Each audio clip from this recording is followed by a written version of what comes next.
მოსკოვის ცენტრში აფეთქების ხმა 1 აგვისტოს საღამოს გაისმა.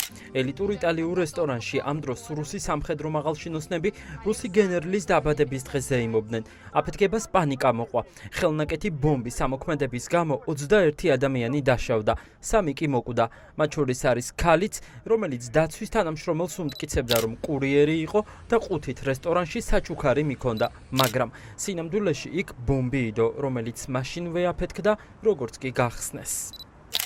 რესტორნის ვერანდაზე ვისხედით, ამ ადგილიდან ზუსტად 10 წუთის სავალზე. გაისმა აფეთქების ხმა. ყველა დაიძაბა, ყველა მიიხედა, ვერავინ ვერაფერი გაიგო და გააგრძელეს. ასე ვთქვათ, თავისი საღამო, თავისი ვახშამი.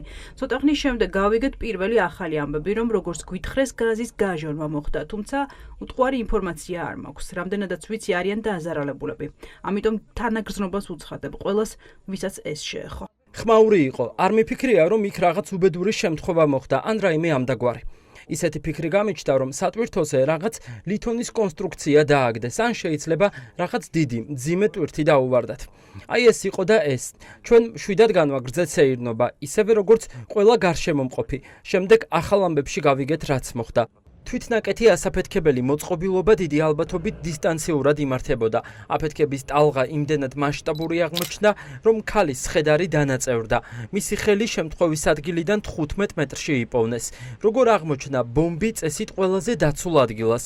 რუსეთის ეროვნულმა ანტიტერორისტულმა კომიტეტმა განაცხადა, რომ ამოქმედდა ასაფეთქებელი მოწყობილობა, რომლის რესტორანში შეტანასაც ქალი ცდილობდა. პირველ რიგში სახანძრო მანქანები მივიდნენ. ძალიან ბევრი ტექნიკა იყო. არ ვიცი, როდესაც სადარბაზოდან გამოვედი, დავინახე, რომ მშვენიერი ხალხი იყო, ქალები, გამობრანჭულები, ქუსლიანი ფეხსაცმელებით. ზოგს ფეხსაცმელი ხელში ეჭირა. მე მეგონა, რომ ავტომობილი აფეთქდა, ისეთი ხმა იყო. ხალხი ერთმანეთს ეხმარებოდა ქუჩაში, შიგნით შენობაშიც. სხვათა შორის ბავშვებიც იყვნენ. მშობლები არ მინახავს, მხოლოდ მოზრდილები დავინახე. ხალხი ეხმარებოდა ერთმანეთს. აქ ყველაფერი ალყაშია, სახლში ვიჯექი, ფილმს ვუყურებდი. აფეთქების ხმა ჩემმა ქმარმა გაიგო. ამ მხრიდან ყველაფერი ალყაშია, არსად არ მიშვებენ, ყველაფერი გადაკეტილია. ნიღბიანები არაფერს მიყვებიან. ჩემთან ლიფტები მუშაობს, სადარბაზოში ყველაფერი წესრიგშია. ახალ ამბებში კი სხვადასხვა რამეს წერენ. ხან 3, ხან 5 ადამიანი დაზარალდაო, ხან 17 საავადმყოფოშია, ხან 21, ხან რაღაც კიდევ. ვეღარ გაიგებ.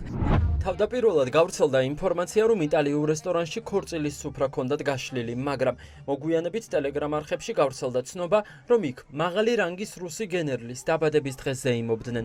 ეს რუსეთის საჰაერო კოსმოსური ძალების მთავარსარდალი 55 წლის ალექსანდრ ჩაიკა. ჩაიკა 2022 წელს სათავეში ედგა რუსული ჯარების აღმოსავლეთ დაჯგუფებას. სწორედ მის დანაყოფებს ედებათ ბრალი უკრაინის ქალაქ ბუჩაში მშვიდობიანი მოსახლეობის მასობრივ მკვლელობებსა და წამებაში. დიახ, ჩაიკო ეს არის ადამიანი რუსეთის ფედერაციის შეიარაღებული ძალების უმაღლესი ხელმძღვანელობიდან. მე ვიტყოდი, რომ ის შედის ალბათ პირველ ათეულში. ასე ვთქვათ, არის მინისტრი, არიან მისი მოადგილეები, არის გენერალური შტაბის უფროსი და შეიარაღებული ძალების სახეობათა სარდალი.